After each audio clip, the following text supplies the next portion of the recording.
Hello friends, welcome to GK India. आज की इस वीडियो में मैं बताने वाला हूं बिहार डीएलएड फॉर्म 2022-24 को भरने से संबंधित संपूर्ण सूचना के बारे में। जी हां, इसके लिए जो गाइडलाइन जारी किया गया है, अर्थात इसमें शैक्षणिक योग्यता क्या होनी चाहिए, अर्थात इस फॉर्म को भरने के लिए शैक्षणिक योग्यता क्या होनी चाहिए, उम्र सीमा क्या है, आरक्षण का लाभ किसे मिलेगा, आवेदन करने की तिथि कब से कब तक है, प्रवेश परीक्षा कब होगा और कितने नंबर का होगा, परीक्षा शुल्क कितना लगेगा, फोटो का साइज कैसे रहेगा, इन सारी बातों को और साथ ही इसमें कौन कौन से सर्टिफिकेट आपको अपलोड करना है, इन सभी बातों के बारे में जानेंगे इस वीडियो में। लेकिन उससे पहले मैं बता दूं, जिन लोगों को इसके बारे में थोड़ा सा पता नहीं होगा कि बिहार डीएलएड का परीक्षा तो होता ही नहीं, लेकिन मैं बता दूं जैसे कि अब तक होता आ रहा है कि मैट्रिक और इंटर के मार्क्स के आधार पर बिहार डीएलएड में अर्थात एडमिशन होता था। लेकिन उसमें क्या होता था कि सरकारी में तो बताया जाता है कि वहाँ पर सही होता था, लेकिन प्राइवेट संस्थान के बारे में बताया गया है। शिक्षा विभाग ने बोला कि वहाँ पर राज्य की लगभग 300 संस्थान जिसमें डीएलएड के एडमिशन होता है, अर्थात वहाँ पर पढ़ाई होती है, वो एक किसी भी नियम का फॉलो नहीं करता था। मार्क्स के आधार पर नहीं, वो पैसे के आधार पर यहाँ पे नामांकन कर लेते थे, जिससे क्या होता था कि मेधावी छात्र छूट जाते थे। इस वजह से अब यहाँ पे जैसे बीएड में एडमिशन के लिए पहले आपको प्रवेश परीक्षा पास करना होता है, उसी तरह यहाँ पे डीएलएड में एडमिशन के लिए आप प्रवेश परीक्षा का ऐलान कर दिया गया। अब इस प्रवेश परीक्षा को पास करने के उपरांत ही किसी का एडमिशन होगा, चाहे राज्य के सरकारी संस्थान हो या प्राइवेट। अगर इस प्रवेश परीक्षा को पास नहीं करते हैं तो आपका एडमिशन नहीं होगा। ये पूरा डीएचएस आयोग द्वारा बताया गया है। तो आज की इस वीडियो में बताने वाला इससे संबंधित संपूर्ण जानकारी के बारे में, क्या क्या इसमें योग्यता होनी चाहिए, क्या क्या इसका पूरा प्रोसेस है। लेकिन उससे पहले अगर आप चैनल पर नए हैं तो प्लीज चैनल को सब्सक्राइब कीजिए, बेल आइकन ऑन कर दीजिए ताकि आपको हमारे सारे वीडियो को नोटिफिकेशन सबसे पहले मिले। तो चलिए स्टार्ट करते हैं। बिहार डीएलएड का फॉर्म भरने से संबंधित सबसे पहले यहाँ पे देख सकते हैं बिहार विद्यालय परीक्षा समिति पटना द्वारा प्रारंभिक परीक्षा में डिप्लोमा अर्थात डीएलएड पाठ्यक्रम के 2022-24 में नामांकन हेतु डीएलएड संयुक्त प्रवेश परीक्षा 2022 में सम्मिलित होने वाले छात्र छात्रा या अभिभावक के लिए आवश्यक सूचना। जी हाँ, यहाँ पे पूरा गाइडलाइन बताया गया कि क्या क्या इसमें टर्म एंड कंडीशन को फॉलो करना है, तभी जाकर एडमिशन होगा। तो चलिए अब यहाँ पे देखिए, सबसे पहले देखिए यहाँ पे बता दूं, अगर आप इस प्रवेश परीक्षा को पास नहीं करते हैं तो आपका एडमिशन नहीं होगा। सबसे पहले यहाँ देख लीजिए, सभी अभ्यर्थियों को परीक्षा उपरांत प्राप्तांक के आधार पर कोटिवार मेधा सूची तैयार, अर्थात परीक्षा में जो प्राप्त होगा अंक प्राप्त होगा उसी के आधार पर यहाँ पे मेधा सूची तैयार होगा। उक्त मेधा सूची के आधार पर ही संस्थान का आवंटन अभ्यर्थियों के लिए किया जाएगा, अर्थात उस मेधा सूची के आधार पर ही आपको संस्थान मिलेगा, उसके बाद वहाँ पे एडमिशन होगा। इसके लिए अलग से सूचना प्रकाशित की जाएगी, अर्थात मेधा सूची अभी पहले एग्जाम होगा।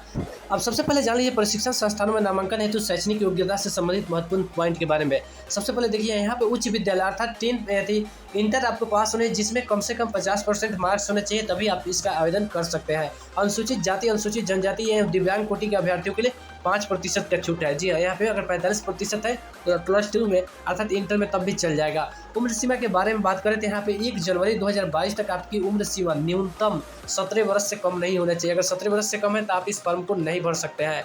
उसके बाद यहाँ पे जनरल लोगों के लिए आवेदन आरक्षण के बारे में बात करें तो यहाँ पे अनुसूचित जाति, अनुसूचित जनजाति, पिछड़ा वर्ग या अत्यंत पिछड़ा वर्ग के लिए आरक्षण का ऐलान किया गया है, जिसमें बताया गया अनुसूचित जाति के लिए यहाँ पे 16%, अनुसूचित जनजाति के लिए 1%, पिछड़ा वर्ग के लिए यहाँ पे 12%, अत्यंत पिछड़ा वर्ग के लिए 18%, पिछड़ा वर्ग की महिलाओं के लिए 3% एवं आर्थिक रूप से अर्थात गरीब तबके के सामान्य अर्थात जनरल कैटेगरी के छात्र छात्राओं के लिए यहाँ पे 10% आरक्षण का यहाँ पे लाभ दिया जाएगा बिहार सरकार के अनुसार। ठीक है, यानी इसके अनुसार। उसके बाद यहाँ पे अगर दिव्यांग श्रेणी के है, ठीक है, तो वहाँ पे 5% का लाभ दिया जाएगा।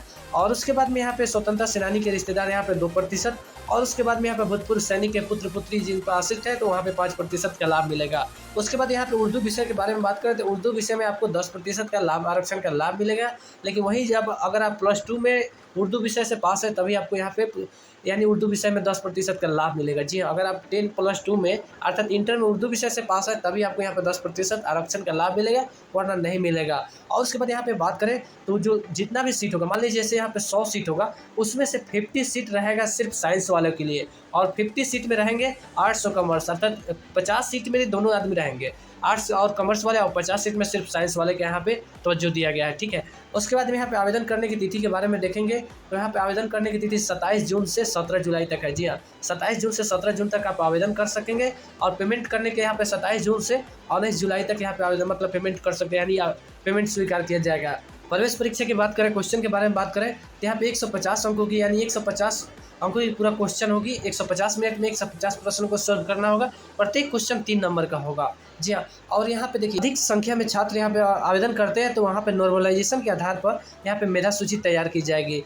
पूरा यहाँ पे डिटेल्स दिया गया। और उसके बाद में यहाँ पे परीक्षा शुल्क के बारे में बात करें तो सामान्य वर्ग, आर्थिक रूप से कमजोर सामान्य वर्ग, पिछड़ा वर्ग। जी हाँ, अगर आप सामान्य श्रेणी का जनरल कैटेगरी से हैं या गरीब तबके के जनरल कैटेगरी से हैं, पिछड़ा वर्ग या अत्यंत पिछड़ा है, वर्ग की कैटेगरी से है तो आपको यहाँ पे आवेदन शुल्क 960 रुपये लगेगा। और उसके बाद में अनुसूचित जाति, अनुसूचित जनजाति या दिव्यांग कैटेगरी की है तो आपको यहाँ पे 760 रुपया लगेगा। उसके बाद प्रवेश परीक्षा की अवधि के बारे में 150 मिनट में 150 प्रश्नों का उत्तर देना होगा। जी हाँ, 150 मिनट में 150 प्रश्नों का उत्तर देना होगा, जिसमें यहाँ पे क्वेश्चन के बारे में, विषय के बारे में बात आगे बता रहा हूँ। उसके बाद यहाँ पे सामान्य हिंदी के बारे में जान लेते हैं। अब देखिए यहाँ पे विषय के बारे में, अर्थात किस किस विषय से यहाँ पे परीक्षा में प्रश्न पूछे जाएंगे। तो सबसे ऊपर देख लीजिए, सामान्य हिंदी 30 अंक का या 30 प्रश्न रहेगा 90 अंकों का, अर्थात प्रत्येक क्वेश्चन 3 नंबर का। मैथ के क्वेश्चन रहेंगे 30, जो प्रत्येक 3 अंक के होंगे, अर्थात 90 नंबर का।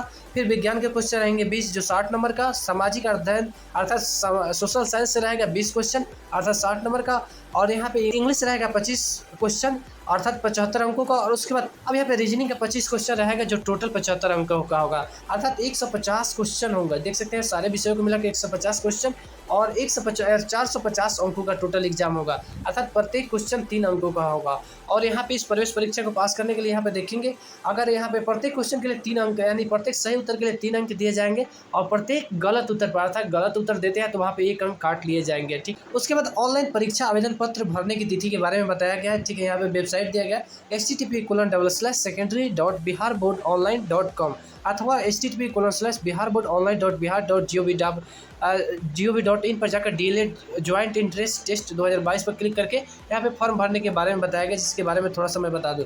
यहाँ पे फॉर्म भरने में आपके पास ईमेल आईडी या मोबाइल नंबर कंपलसरी है, यहाँ पे देना होगा, तभी जाकर आप फॉर्म भर सकते हैं, क्योंकि इससे संबंधित सारे डिटेल्स यहाँ पे आपके पास उसी मोबाइल और ईमेल आईडी पर आएंगे। उसके बाद परीक्षा आवेदन पत्र समिति की वेबसाइट पर भरने का तरीका बताया गया। जी हाँ, सबसे पहले आपको वेबसाइट पर क्लिक करना है। वेबसाइट पर क्लिक करने के बाद आपको 2 स्टेप में इस फॉर्म को भरना होगा। सबसे पहले आपको रजिस्ट्रेशन करना है। जी हाँ, पहले आपको रजिस्ट्रेशन करना है, उसमें आप अपना पूरा डिटेल्स डालेंगे। ध्यान रहे कि जब रजिस्ट्रेशन जैसे ही आप करेंगे, उसके बाद आपको यूजर आईडी और पासवर्ड जो बनाएंगे आप तुरंत नोट कर लेंगे, या आपको जो अगर वहाँ से क्रिएट होता है तो उसको तुरंत नोट कर लेंगे, क्योंकि यहाँ पे दिया जाता है कि उसके बाद में आएगा तो उसको सेव करना है, लेकिन मैसेज के माध्यम से आएगा। लेकिन मैं बता दूं, अगर आपके होम स्क्रीन पर आता है उसको तुरंत नोट कर लेंगे और तब नेक्स्ट स्टेप बढ़ाएंगे, क्योंकि बिहार सरकार के ज़्यादातर एग्जाम में क्या होता है, उसका कई बार होता है कि इसका लॉगिन आईडी और पासवर्ड आएगा ही नहीं, और जब आप एक बार आवेदन कर देंगे तो लॉगिन आईडी और पासवर्ड नहीं आएगा ना, तो फिर आप फॉर्म नहीं भर पाएंगे, और फॉर्म नहीं भर पाएंगे तो आप परीक्षा भी नहीं दे पाएंगे, क्योंकि बिहार सरकार के कई ऐसे एग्जाम फॉर्म को भरते वक्त ऐसी धोखाधड़ी, मतलब गड़बड़ी हो जाती है। वहाँ पे कोई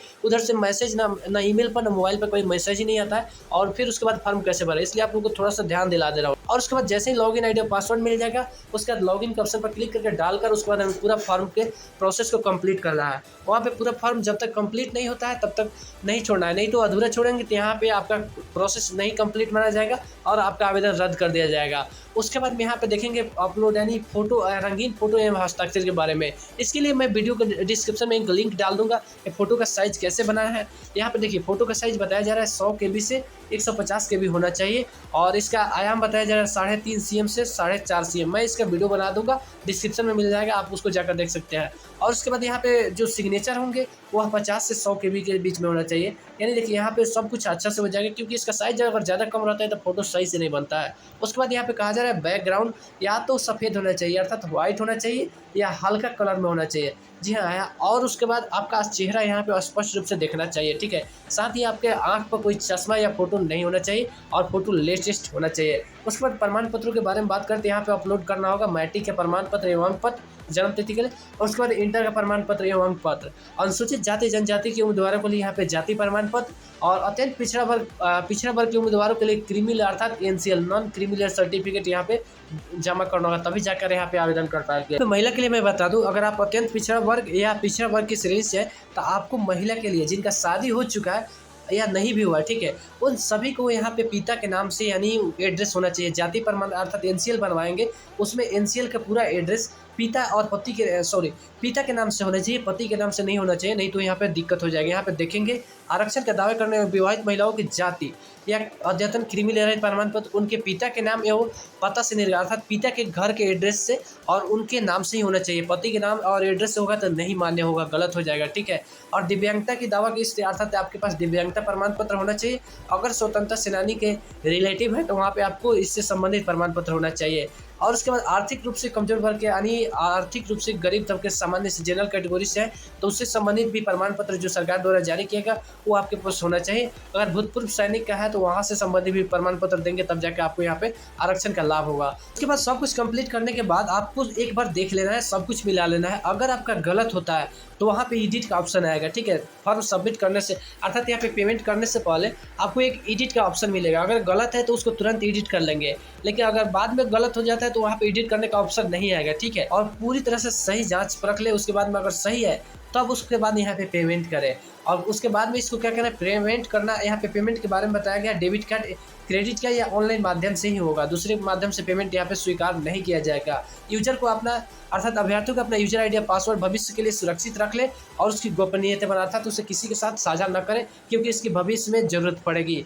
और उसके बाद यहाँ सभी अभ्यर्थियों को निर्देश जाता है कि आवेदन करने को जैसे ही आपका पूरा फॉर्म सबमिट हो जाता है उसके बाद उसको प्रिंट कर अर्थात उसका हार्ड कॉपी निकाल कर अर्थात फोटो कॉपी निकाल लेना है। अगर नहीं निकालते हैं तो दिक्कत हो सकता है, ठीक है। इसको भर कर रख लेना है ताकि आपको बाद में जरूरत, क्योंकि कई बार ऐसा होता है कि मोबाइल से आपका डेटा डिलीट हो जाता है या कहीं मोबाइल भी खो जाए तो दिक्कत हो सकता है। इसलिए आप अपना पूरा डिटेल्स यहाँ निकाल कर रख लेंगे ताकि कोई परेशानी ना हो। उसके बाद बताया जा रहा है कि यहाँ पे सिर्फ ऑनलाइन फॉर्म आवेदन स्वीकार किया जाएगा, उसके अलावा किसी अन्य माध्यम से यह फॉर्म स्वीकार नहीं किया जाएगा।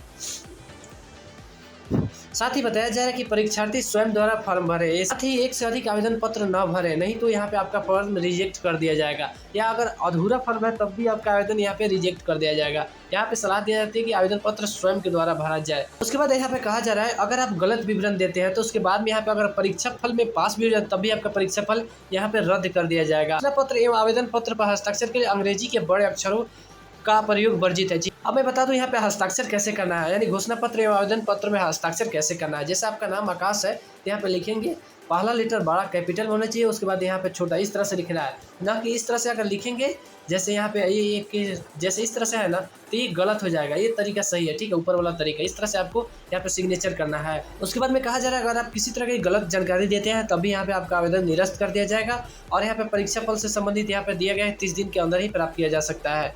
उसके बाद इसमें कहा जा रहा है आपने जो ईमेल आईडी या मोबाइल नंबर दिया वो अपने पास जरूर रखें क्योंकि इससे सारी संबंधित सूचना आपके मोबाइल ईमेल आईडी पर ही दी जाएगी। उसके बाद में साथ ही कहा जा रहा है कि आवश्यक सूचना के लिए विद्यार्थी अर्थात अभ्यर्थी यहाँ पे इस वेबसाइट का सतत अवलोकन अर्थात हमेशा अवलोकन करते रहे। उसके बाद में कहा जा रहा है कि अंतिम रूप से आवेदन पत्र जमा करने के उपरांत डीएलएड संयुक्त प्रवेश परीक्षा से संबंधित किसी प्रकार की त्रुटि में सुधार हेतु दावा मान्य नहीं होगा। यहाँ पे अगर सबमिट यानी पूर्ण रूप से फॉर्म सबमिट कर दे उसके बाद कोई यहाँ पे दावा स्वीकार नहीं होगा, उसमें एडिट करने का ऑप्शन नहीं मिलेगा। तो ये रहा डीएलएड फॉर्म भरने से संबंधित संपूर्ण जानकारी। आशा करता हूं आपसे वीडियो पसंद आया होगा और ऐसे ही वीडियो को प्लीज चैनल को सब्सक्राइब कीजिए, लाइक कीजिए और शेयर करना बिल्कुल ना भूलें। तब तक मिलते हैं फिर किसी ऐसे नए इंटरेस्टिंग और धमाकेदार वीडियो के साथ। जय